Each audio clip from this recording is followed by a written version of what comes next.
They featured La Virgin on one side and a prayer with Ayúdame on the other. I couldn't speak much Spanish, but I knew that Ayúdame meant help me. When we got there, Dad said, pointing to the church before us, "We're going to pray. Then we're going to make a promesas," Mom added. "What's a promesa?" I asked. "A promise, just like it sounds," Mom said. "Only this is a different kind of promise, a thank you promise." "What are we being thankful for?" I said. "We're going to ask God and La Virgen to help your mother," Dad explained, "and in return, each of us is going to do something special." "Like what?" Carmen asked. "That's up to you," Mom said. "Some people promise to say extra prayers every day. Others promise to work for charities or to do something for the church. I heard of a man," Dad added, "who promised to run 1,000 miles." "All at once?" Carmen sounded totally amazed. "No, but every day he ran and recorded how far he went till he got to 1,000. "And I had an uncle," Mom said, "who promised not to cut his hair for 2 years. This was in the 1950s when men weren't supposed to have long hair. "So it's like a bribe," I concluded. "We're bribing God to help us?" "No," Dad said. "We're thanking him. But he hasn't helped us yet." "But he will. Because of our prayers and promises." They nodded, all of them, even Carmen. Apparently, I was the only one who thought this was a bribe. It just didn't make sense. Weren't you supposed to say thank you after someone helped you? We entered the church and stepped into a giant fan-shaped room with a floor that sloped down like a theater. High above the altar stood the legendary statue of La Virgen de San Juan, an exact copy of the mural outside. I was expecting a giant statue, life-size, but this was a small doll with a dark brown face. She stood in a nook surrounded by a huge wooden frame that reminded me of an Aztec sundial with its ring of hieroglyphics and shapes that looked like snakes and leaves. Mom and Dad led us to a chamber behind the altar, where hundreds of candles flickered and dozens of people knelt to utter prayers. As I overheard their different accents, I realized that they had come from all over the United States and Mexico to visit this shrine. "Here's where you light the candle," Dad said. "Say a prayer and make your promesas, okay?" Carmen and I added. Then the whole nodded. Then the whole family filed into an empty section of the kneeling pad. I placed my candle in a slot, lit it, and said the Our Father and Hail Mary. I didn't know what else to say, so I added the act of contrition and asked to be forgiven for all times I fought with Carmen.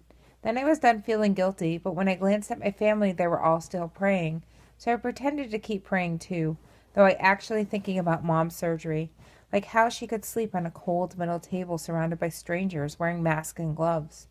I thought about the medical dramas on TV, how they always showed clamps on the patient's chest, while doctors gave one-word orders like scalpel or suction, and how something bad always happened. The doctors would snip an artery or inject the wrong drug, which made the patient have a heart attack. Then the doctors would call "Code Blue" as they charged paddles to jolt the patient back. Sometimes the heart monitor would bleep again, but other times it stayed flat till someone called, "Call it," and a frustrated doctor announced the time of death. I trembled as I pictured the scene, though I knew TV wasn't real life sometimes, though. The fake world of TV actually did happen, and that's why I got so stressed. And the only way to deal with stress was to think about the boys on my wish list. I knew it was totally wrong to think about boys in church, but I couldn't help it. My mind just went there. Enough of that, I told myself. Think of a promesa. I silently brainstormed, but had absolutely no inspiration, so I felt even more stressed. I considered Mom and Dad's examples, but I couldn't concentrate enough to say extra prayers. And I couldn't grow long hair because my hair was already long. And I couldn't run 1,000 miles, at least not in one lifetime. "What are you going to do?" Carmen asked. I shrugged. "What about you?" "I'm going to clean the bathrooms till Mom gets better." I had to admit Carmen had a great idea. Practical, but also a real sacrifice since cleaning toilets was so gross. Look at," Jimmy said, showing me his fingers, black from squeezing the tips of burned-out matches. "Mom," Carmen tattled, "Jimmy got ashes on his fingers. It's all Chia's fault." I elbowed her. "No, it isn't." Mom glanced at me and jerked her head, a signal that meant get him out of here. I couldn't believe it. I got in trouble when I was praying. "Come on, Jimmy," I said, happy to get away. I led him to the doorway where I found a basin with water. I lifted him. "Wash all that black stuff off your hands." He splashed his hands, getting himself and me all wet. Hey, lady, hey, a lady hissed. That's holy water. I set Jimmy down. I didn't realize I said, but she just glared at me. She must have thought I was the most sarcastic teenager. After all, I was in a church. Of course it was holy water. How dumb could I be? Maybe I shouldn't go to church at all. I seemed to get in more trouble here than in the land of temptation outside. I grabbed Jimmy's wet hand and took him through the hallway, hoping to find a way out before I'd have to say more acts of contrition, when instead I discovered the most amazing room. It wasn't very big, but it was filled, ceiling to floors, with flowers, wedding veils, communion dresses, locks of hair, jewelry, car keys, cards, toys, empty prescription bottles, letters, rosaries, shoes, braces, crutches, postcards, newspaper clippings, dog tags, expired licenses, eyeglasses, helmets, and pictures. Lots of pictures. Not an inch of the room was bare. Jimmy's mouth opened as if he wanted to swallow this whole scene. I had never seen him look so astonished. His eyes widened as he glanced across the room. Gimme, he said for the first time, not knowing what to ask for. I picked him up so we could look at some of the letters on the wall. Most were in Spanish, but I did find a few English ones.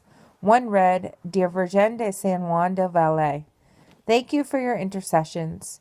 When my husband fell off a ladder last summer, he suffered a serious head injury. The doctor said he would never talk again, or if he did, he wouldn't make sense. But thanks to you, he's talking now. And he makes sense. Escrime Madre, your generous heart has made this possible. For this and for all the kindness you have shown to my family and to all those throughout earth and time, I thank you. Please accept my humble offerings. I have planted roses in your honor and will make rosaries from its petals for the patients at the hospital where my husband stayed. In that way, I may share your message of love and hope.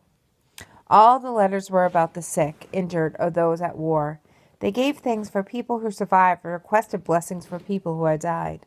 They're testimonials, I heard Dad say. He took Jimmy from me, and immediately my brother put his head on Dad's shoulder, since this was when he usually took a nap. This is El Cuatro Milagros, the miracle room, Dad continued, where people share stories and make offerings.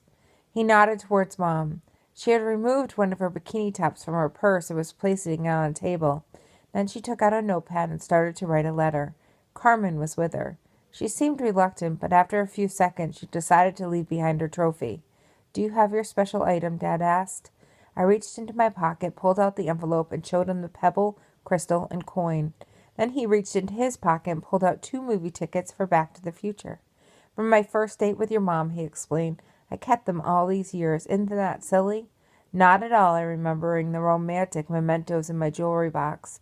We placed our special items beside one another right next to the newspaper article from the San Antonio Express News, with a picture showing a giant mass of people by the Alamo Dome, almost all of them in pink shirts, and the caption that read, over 30,000 raced for the cure. I read the first paragraph of the article and learned that they were participating in a fundraiser for breast cancer research.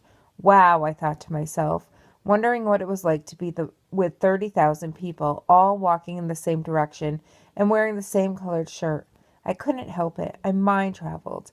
I put myself right in the middle of the crowd, imagining people bumping into me as we walked, and everyone chanting the names of their loved ones with cancer.